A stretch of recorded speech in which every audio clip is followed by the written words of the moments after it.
당신 주변에도 있지 않습니까? 항상 똑같은 스타일의 옷만 입는 사람. 저도 한때는 그런 사람을 보면 마음속으로 이렇게 생각했습니다. 정돈이 안 된 사람인가? 왜 늘 같은 모습일까? 그런데 어느 날 저는 충격적인 진실을 마주했습니다. 평생 동안 같은 스타일을 고집하는 사람들이 있습니다. 그리고 저는 그 이유를 알고 난 후 그들을 바라보는 시선이 180도 바뀌었습니다. 사실 젊은 시절에 저는 지금과 많이 달랐습니다. 일본 유학 시절 저는 제대로 된 근대식 사업가가 되고 싶었습니다. 도쿄에 도착하자마자 가장 먼저 한 일이 무엇이었는지 아십니까? 공부도 사업부상도 아니었습니다. 옷을 사러 갔습니다. 서양식 양복을 맞추고 반듯한 구두를 신고 모자와 지팡이까지 갖추었습니다. 상류층 사교 모임에 들어가기 위해 프랑스어와 매너까지 배웠습니다. 그때 저는 이렇게 외모를 가꾸면 언젠가 다른 사람처럼 보일 수 있을 거라 믿었지요. 하지만 3개월도 지나지 않아 저는 깨달았습니다. 아무리 외형을 바꿔도 본질은 변하지 않는다. 겉모습으로는 신뢰도, 실력도, 인생도 바뀌지 않는다는 사실을요. 그리고 그 깨달음은 대구 삼성상해를 열고 난 후 제 삶을 완전히 바꾸었습니다. 저 이병철이 왜 수십 년 동안 거의 같은 양복, 같은 스타일을 고집했는지, 왜 화려한 치장을 멀리하고 늘 단정하고 간결한 모습으로 살았는지, 그리고 그것이 어떻게 한 기업의 운명, 그리고 한 나라의 산업까지 바꾸어 놓았는지, 오늘 그 핵심 진실 5가지를 여러분께 말씀드리려 합니다. 아마 이 이야기를 듣고 나면은 여러분이 주변에서 보던 같은 옷만 입는 사람들에 대한 시선도 완전히 달라질 것입니다. 아니, 어쩌면 당신 자신의 삶이 달라질지도 모릅니다.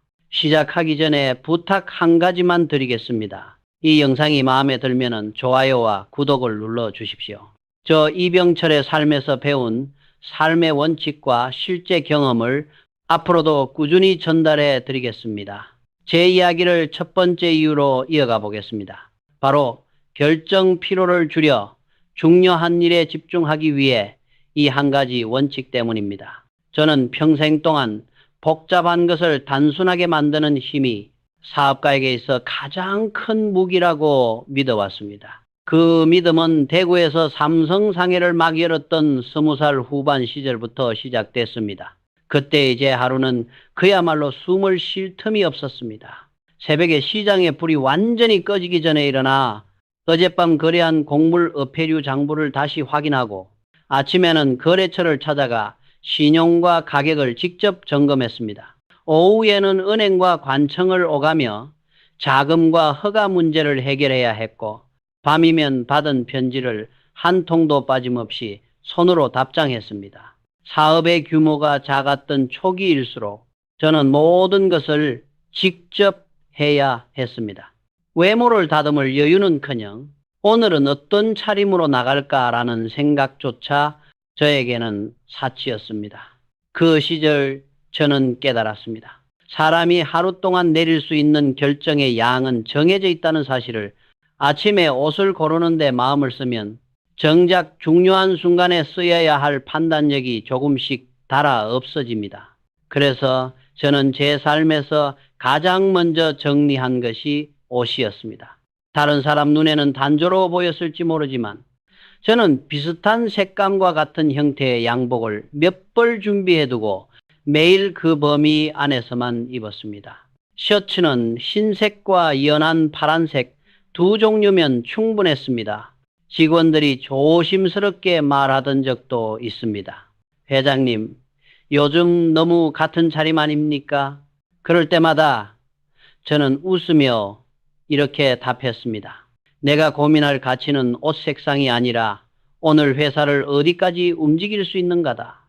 복장을 단순화하자 제 일과는 오히려 더 선명해졌습니다.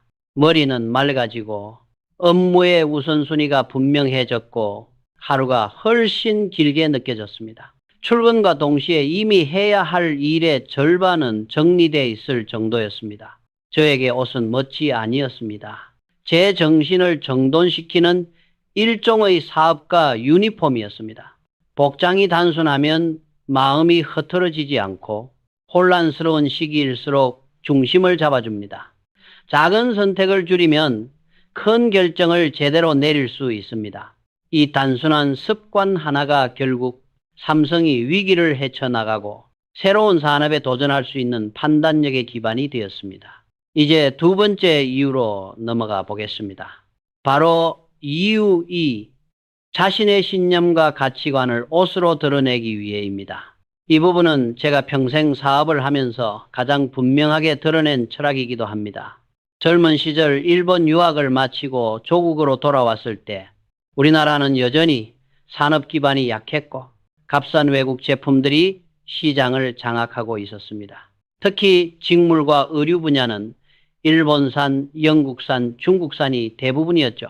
농촌의 방직업은 거의 사라지고 있었습니다. 그때 저는 결심했습니다. 이 나라가 스스로 생존하려면 국산 산업이 반드시 서야 한다.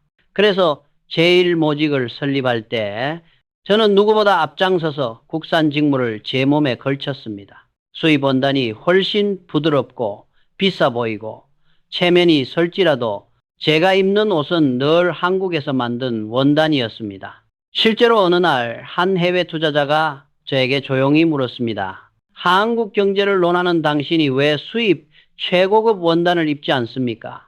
저는 미소를 지으며 단 한 문장으로 대답했습니다.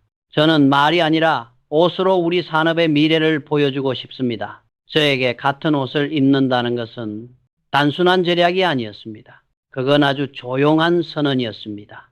우리는 해낼 수 있다. 한국 산업은 세계와 겨룰 수 있다. 나는 이 길을 믿는다. 이 철학은 회사 안에서도 그대로 이어졌습니다.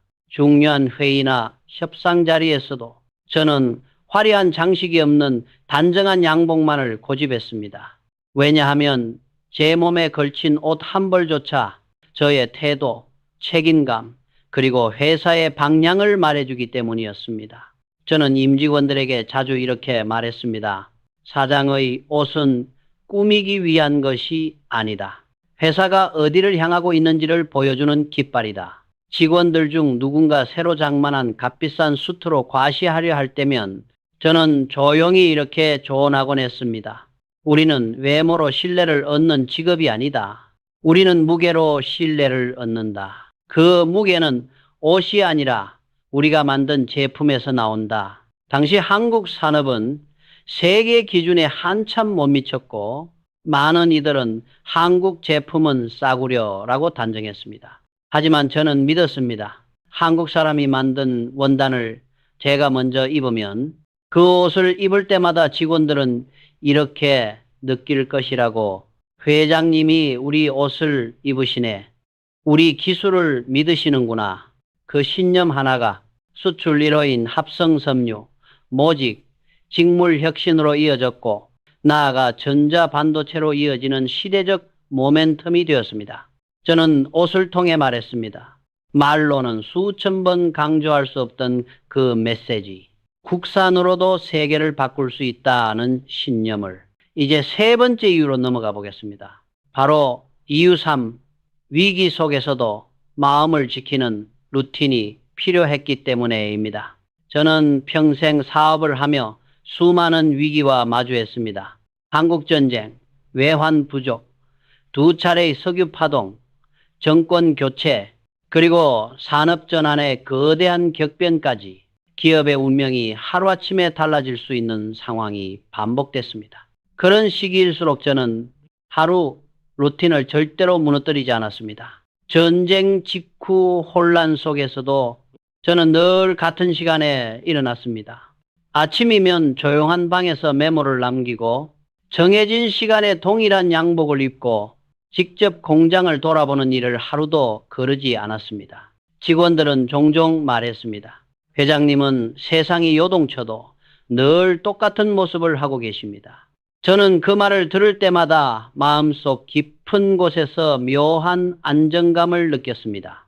왜냐하면 저 또한 흔들리는 시대 속에서 제 일상만큼은 지켜야 했기 때문입니다. 특히 1970년대 초 석유 파동으로 대한민국 전체가 흔들릴 때였습니다.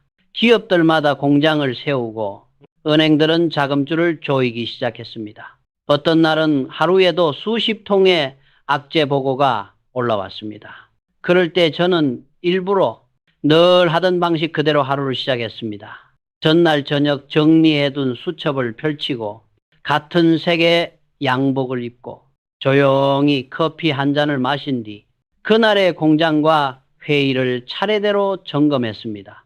이 루틴은 혼란을 잠재우는 저만의 정신적 기둥이었습니다. 한 임원은 후에 이렇게 회상했습니다.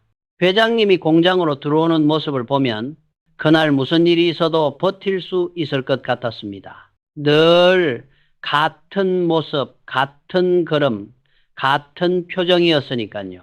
사실 그 시절 제 마음속도 늘 평온했던 것은 아닙니다. 기업이 무너지면 수천 명의 일자리가 사라지고 나라의 산업 기반이 흔들릴 수 있다는 압박은 말로 표현할 수 없을 만큼 무거웠습니다. 그럴 때마다 저는 스스로에게 말했습니다. 새 옷은 새로운 나를 요구한다. 나는 오늘도 흔들리지 않는 나여야 한다. 그 말은 단순한 자기 암시가 아니라 정신을 다시 세우는 약속이었습니다. 어떤 날은 직원들이 밤새고 정리한 보고서를 들고 제 방으로 찾아오곤 했습니다. 밖에서는 소문이 돌고 시장은 불안해서 난리가 났습니다. 하지만 저는 늘 같은 차림, 같은 자세로 앉아 보고서를 천천히 읽었습니다. 그 모습을 본 직원들은 말했습니다. 회장님은 폭풍 속에서도 마치 한 단단한 기둥처럼 서 계셨습니다. 저는 그 기둥의 힘이 다른 데서 온 것이 아니라고 생각합니다. 그건 바로 매일 반복한 루틴에서 오는 힘이었습니다. 혼란 속에서도 제 마음을 붙잡아주던 아주 단순한 반복, 같은 시간, 같은 옷, 같은 길, 같은 시작. 저에게 옷은 단순한 복장이 아니라 하루를 바로 세우는 기준점이었습니다. 그 기준을 지키니 마음이 흔들리지 않았고 마음이 흔들리지 않으니 판단도 흔들리지 않았습니다. 그리고 그 판단 하나하나가 삼성이 위기 속에서도 앞으로 나아갈 수 있는 토대가 되었습니다. 이제 네 번째 이유를 이야기해 보겠습니다. 바로 이유사, 물질을 줄여야 비로소 진짜 자유가 생긴다는 것입니다. 많은 분들이 저에게 이렇게 말하곤 했습니다. 회장님 정도면 넓은 집, 좋은 차, 화려한 생활을 누릴 수 있는 것 아닙니까? 겉으로 보면 그렇게 생각할 수도 있습니다. 하지만 저는 일찍부터 깨달은 것이 있습니다. 무언가를 많이 가질수록 마음속에 생기는 걱정도 끝없이 늘어난다는 사실입니다. 기업의 규모가 커지고 제가 감당해야 할 책임이 나라 경제의 어느 부분까지 영향을 미치게 되었을 때도 제 개인 생활은 놀라울 만큼 단순했습니다. 책상 위에 놓인 것은 그날 필요한 서류와 작은 수첩 몇 권, 손에 익은 만년필 하나, 그리고 수십 년 동안 거의 차이가 없는 몇 벌의 양복이 전부였습니다. 어떤 날은 직원들이 회장님 새로 옷을 맞추셔도 됩니다 라고 말하기도 했지만 저는 흔들리지 않았습니다. 저에게 필요한 것은 화려한 옷이 아니라 다음 결정을 내릴 때 마음이 흐트러지지 않을 환경이었기 때문입니다. 저는 한 가지를 분명히 믿었습니다. 가진 것이 많아질수록 지켜야 할 것도 많아지고 지켜야 할 것이 많아질수록 사람은 점점 자유로워지지 못합니다. 사업가에게 가장 큰 위험은 물질을 잃는 것이 아니라 판단을 흐리게 만드는 욕심이 마음속에 자리 잡는 것입니다. 그래서 중요한 시기마다 저는 제 방과 사무실의 물건들을 다시 정리하곤 했습니다. 책상 서랍을 열어 필요 없는 서류를 과감히 버리고 쓰지 않는 물건을 직원들에게 나누어 주며 제 주변을 가볍게 했습니다. 주변이 가벼워지면 생각도 가벼워지고 생각이 가벼워지면 복잡한 상황도 더 선명하게 보였습니다. 한 번은 한 임원이 제게 조심스럽게 묻기도 했습니다. 회장님은 왜 다른 재벌 회장님들처럼 큰 저택이나 고급차를 사용하지 않으십니까? 저는 이렇게 말했습니다. 내가 화려해지면 직원들은 나와 거리를 느끼게 된다. 그리고 거리는 결국 신뢰를 약하게 만든다. 직원들이 느끼는 같은 편이라는 마음, 우리와 함께하고 있다는 감정은 저에게 화려한 물건보다 훨씬 소중한 가치였습니다. 저는 스스로를 절제함으로써 직원들이 더 멀리, 더 담대하게 나아갈 수 있도록 돕고 싶었습니다. 오랫동안 기업인들을 지켜보며 배운 것이 하나 있습니다. 많은 사람들은 부자가 되면 자유로워질 것이라 생각하지만 실제로는 가진 것이 많을수록 오히려 그 소유에 묶여 더 불안해집니다. 그러나 저는 달랐습니다. 제가 잃을 것이 적다고 느낄수록 더 과감히 도전할 수 있었습니다. 섬유에서 전자로, 전자에서 반도체로 넘어가는 그 거대한 전환도 가벼운 마음이 있었기에 가능했습니다. 저에게 물건을 줄인다는 것은 절약이 아니라 해방이었습니다. 마음이 자유로워질 때 판단이 명확해지고 기업의 미래가 더 멀리 보입니다. 그 자유가 결국 오늘의 삼성을 만드는데 가장 중요한 힘 중 하나였습니다. 이제 마지막 이유를 이야기해 보겠습니다. 바로 이유 5. 사람들과의 거리감을 없애기 위해 같은 옷을 선택했다는 것입니다.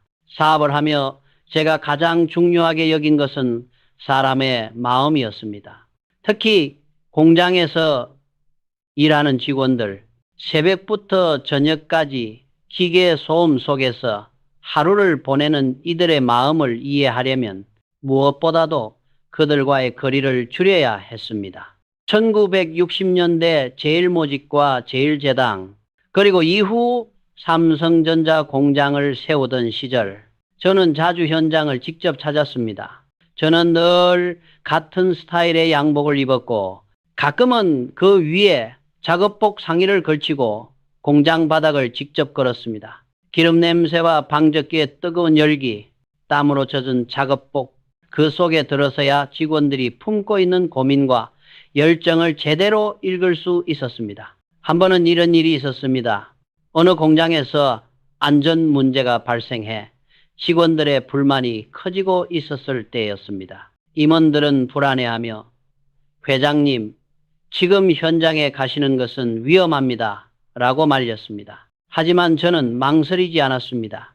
항상 입던 단순한 양복을 걸치고 현장으로 곧바로 내려갔습니다. 그날 직원들은 놀란 표정으로 저를 바라보았습니다. 회장님이 왜 여길?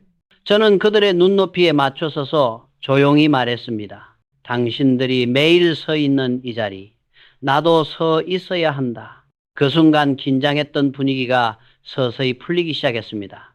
사람이 사람을 대하는 마음은 말로 해결되는 것이 아니라 자리를 함께서 보는 것에서 시작된다는 사실을 저는 여러 번 확인했습니다. 저는 늘 생각했습니다. 사장의 옷이 너무 화려하면 직원들은 마음을 닫고 거리를 둔다고. 하지만 사장의 차림이 단순하면 직원들은 편안해지고 마음속 이야기를 더 솔직하게 털어놓게 됩니다. 어떤 관리자는 후에 이렇게 말했습니다. 회장님이 공장에 올 때 늘 같은 차림인 것이 직원들에게는 큰 신뢰였습니다. 우리를 위해 일부러 꾸미지 않는다는 메시지가 전해졌습니다. 저에게 옷은 직원들을 아래에서 내려다보는 건의의 도구가 아니었습니다. 그들과 같은 눈높이에 서는 방법이었고 회사가 하나의 팀이 되기 위한 다리였습니다. 더 중요한 것은 제가 단순하게 입을수록 직원들도 서로를 평등한 동료로 바라보게 되었다는 점입니다. 어떤 복장도 그들의 삶을 과시하거나 비교하게 만들지 않았습니다. 모든 사람은 똑같은 가치를 가진 존재라는 메시지를 저는 복장으로 전달하고 싶었습니다. 결국 같은 옷을 입는다는 것은 겸손이나 습관의 문제가 아니었습니다. 그것은 사람을 가까이 하기 위한 하나의 언어였습니다. 옷이 단순해지면 사람들 사이의 벽도 함께 단순해지고 그 위에 만들어지는 신뢰는 어떤 기술이나 자본으로도 얻을 수 없는 가장 강한 기반이 됩니다. 이제 오늘 이야기를 마무리해 보겠습니다. 이 결론 부분은 아주 중요한 메시지를 담고 있습니다. 바로 이제 당신에게 묻고 싶습니다. 옷은 당신에게 무엇입니까? 이 질문입니다. 지금까지 저는 같은 옷을 고집한 5가지 이유를 말씀드렸습니다. 결정 피로를 줄이기 위해, 자신의 신념을 드러내기 위해, 혼란 속에서도 마음을 지키기 위해, 물질에서 자유를 얻기 위해, 그리고 사람들과의 거리감을 없애기 위해. 이 5가지는 단순히 옷에 관한 이야기가 아니라 저 이병철이 평생 사업을 하며 지켜온 삶의 태도이기도 합니다. 그렇다면 오늘을 살아가는 우리에게 이 삶의 태도가 무엇을 말해줄 수 있을까요? 아침마다 옷장 앞에서 오늘 뭐 입지? 하며 10분, 15분씩 고민해 본 적이 있을 것입니다. 그 시간이 쌓이면 1년에 며칠이 되고 몇 년이 지나면 몇 주가 됩니다. 그 시간을 조금이라도 나 자신에게 돌려준다면 우리는 더 나은 하루를 시작할 수 있습니다. 또 집안을 둘러보면 입지 않는 옷, 쓰지 않는 물건들이 많습니다. 언젠가 쓸지도 몰라 비싸게 샀으니까. 이런 이유로 버리지 못하는 것들, 하지만 그 물건들이 사실은 우리 마음을 무겁게 만들고 있을지 모릅니다. 저는 사업을 하며 늘 생각했습니다. 가벼워야 멀리 간다. 물건이 가벼워지면 마음이 가벼워지고, 마음이 가벼워지면 판단이 명확해지고, 판단이 명확해지면 인생이 달라집니다. 그리고 인간관계에서도 옷은 중요한 신호가 됩니다. 너무 화려한 옷은 상대를 긴장시키고 너무 과한 치장은 상대를 위축시킬 수 있습니다. 반대로 단정하고 절제된 옷차림은 상대에게 편안함을 줍니다. 옷이 단순하면 마음의 벽이 낮아지고 그만큼 사람이 가까워집니다. 환경과 미래 세대도 생각해 볼 필요가 있습니다. 지금 이 시대는 과거와 달리 옷이 넘쳐나고 소비가 너무 빠르고 버려지는 것도 너무 많습니다. 하지만 한 벌의 옷을 오래 입는 것만으로도 우리는 환경에 대한 책임을 다할 수 있습니다. 저 자신도 국산 직물을 오래 입으며 이 나라의 산업은 충분히 해낼 수 있다는 믿음을 전달하고 싶었습니다. 그리고 마지막으로 남는 것은 자기다움입니다. 남의 시선을 의식해 옷을 고르는 나이가 아니라 진짜 나를 드러낼 옷을 찾는 나이가 되었을 때 우리는 비로소 자유로워집니다. 그 옷이 비싼 옷일 필요는 없습니다. 단순해도 괜찮고 반복돼도 괜찮습니다. 중요한 것은 그 옷이 나를 담고 있느냐 하는 것입니다. 오늘 이야기를 들으시면서 당신은 어떤 생각이 떠올랐나요? 옷은 당신에게 어떤 의미입니까? 습관입니까? 표현입니까? 아니면 부담입니까? 댓글로 여러분의 생각을 들려주십시오. 오늘의 이야기가 마음에 남았다면 현자 아직 변화가 필요하다고 느끼신다면 범인이라고 남겨주셔도 좋습니다. 그리고 이 영상이 도움이 되었다면 좋아요와 구독 부탁드립니다. 앞으로도 저 이병철의 삶에서 얻은 통찰과 한국 산업의 정신이 담긴 이야기를 계속 전해드리겠습니다. 다음 영상에서 뵙겠습니다.